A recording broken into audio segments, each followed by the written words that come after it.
नक्कीच आपण बघतायत आपल्या पाठीमागे असंख्य महिला आहेत आणि त्यांच्या गड्यात शिवसेना, त्यांच्या हातात झेंडे देखील आपण पाहतो। आपण आहोत सुगतनगरमध्ये। खरं तर प्रभाग क्रमांक 2 शास्त्रीनगरच्या उमेदवार आपल्यासोबत आहेत। खरं तर आपण आता डोर टू डोर म्हणजे मतदारांचा डायरेक्ट फेस आणि त्यांच्या समस्या जाणून घेतात। आम्ही देखील जाणतो इथल्या नाल्या खूप मोठ्या आहेत, नाल्यामधनं तिथे जे पाहिजे त्या पद्धतीने म्हणजे झाकणं नसल्यामुळे कदाचित डासांचा प्रादुर्भाव होत असेल, दुर्गंधीचा होत असेल। आपण निवडून आल्यानंतर काय करणार?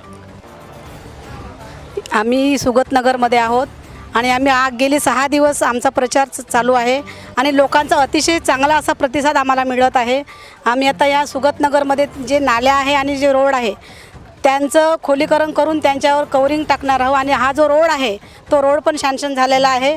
आम्ही इथल्या जनतेला आव्हान देतो की आम्ही हे पूर्णत्वास कामे आणू, फक्त आम्हाला तुम्ही निवडून द्या, तेव्हाच हे कामं होणार।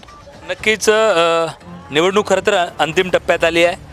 अगदी तुमचं नशीब आता 15 तारखेला मतपेटीत बंद होणार आहे। 16 तारखेचा जल्लोष आपलाच होणार आहे का? होय, नक्कीच 16 तारखेचा जल्लोष हा भारतीय जनता पार्टी आणि युवा सेनेचाच होणार आहे। कारण या प्रभागामधील सर्व विकास कामे आम्ही मार्गी लावायचा प्रयत्न करत आहोत। अनेक कामे मार्गी लागलेली आहे। उर्वरित कामे आता तुम्ही म्हटलं की नाल्याचा दुर्गंधी आहे आणि डासाचा प्रभाव असेल। आमचं याचं फक्त वर्क ऑर्डर झालेलं आहे, टेंडर होऊन वर्क ऑर्डरसुद्धा झालेला आहे।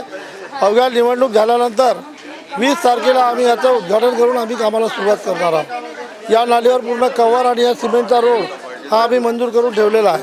25 लाख रुपयाचं काम आहे। याच्यासोबत इतरही वार्डातले काम आम्ही करणार आहोत। म्हणून या वार्डातल्या ज्या बी सोयीसुविधा असतील लवकरात लवकर आम्ही मार्गी लावण्याचा प्रयत्न करत आहोत। आणि प्रचार करीत असताना अतिशय नागरिकाचा उत्कृष्ट प्रतिसाद आम्हाला मिळत आहे। आम्हाला शंका नाही की आम्हाला चारही उमेदवाराला या वार्डातील जनता भरघोस मताने निवडून देतील अशी मी अपेक्षा करतो। नक्कीच डुकरेजी, आज महाराष्ट्राचे महसूल मंत्री इथे आले होते प्रभाग क्रमांक 2 मध्ये, कुठलं आश्वासन दिलं?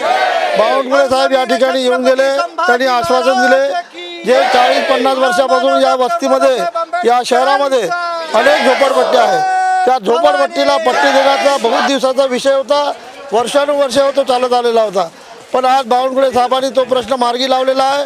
अनेक घरांना चंद्रपुरामध्ये 16,000 लोकांना स्वतःचे घरपट्टे मिळणार आहे आणि त्यातून कमीत कमी 500 ते 600 लोकांना घराची संख्यासुद्धा या ठिकाणी त्यांना उपलब्ध करून देणार आहे।